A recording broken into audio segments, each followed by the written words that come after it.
Inilunsad ng gobyerno ang Digital Senior Citizen ID na magagamit na rin sa pagkuha sa mga benepisyo, diskwento at ibang serbisyo tulad ng Physical Senior Citizen ID. Saksi si Oscar Oida. Para sa 69 anyos sa si Aling Consuelo, extra challenge ang madalas na pagbitbit ng mga kung ano-anong dokumento na kinakailangan para ma-enjoy ang kanyang senior citizen benefits. Minsan nga raw, nasa butika na siya para bumili ng kanyang gamot. Di naman pala niya dala ang kanyang senior citizen ID. Kasi po, kailangan laging isa-isip natin yung ating mga gagawin, dadalhin. Ay ngayon, kung mga maedad na nalilimutan.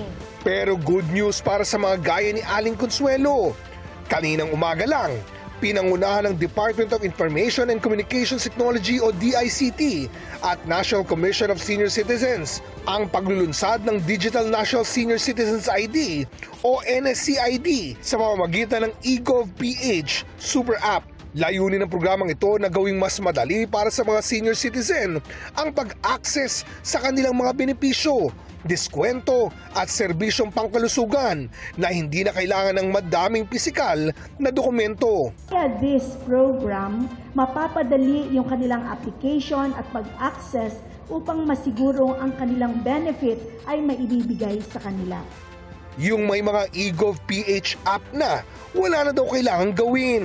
Automatic na magkakaroon daw ng Digital National Senior Citizens ID sa app pagpatak ng kanilang senior year.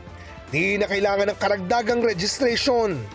Yung mga physical ID naman ay maaari pa rin naman umanong magamit. Napakaganda dahil ito ay ayon sa mga senior citizen ay malilimutin. So palagi nilang dala ang cellphone nila, ipakita lang, makakabili ng gamot, makakakain ng may discount. Through eGov.ph na app natin with DICT ay pwede na pong magsumbong doon pagka meron silang mga problema sa ibaba like violence against older persons. So isa yan sa mga services na aabangan niyo po. Sabi naman ng DICT, umpisa pa lang ito pagkat isusunod naman daw nila ang iba pang sektor ng lipunan tulad ng mga PWD. Para sa GMA Integrated News, Oscar Oida, ang inyong saksi. Mga kapuso, maging una sa saksi.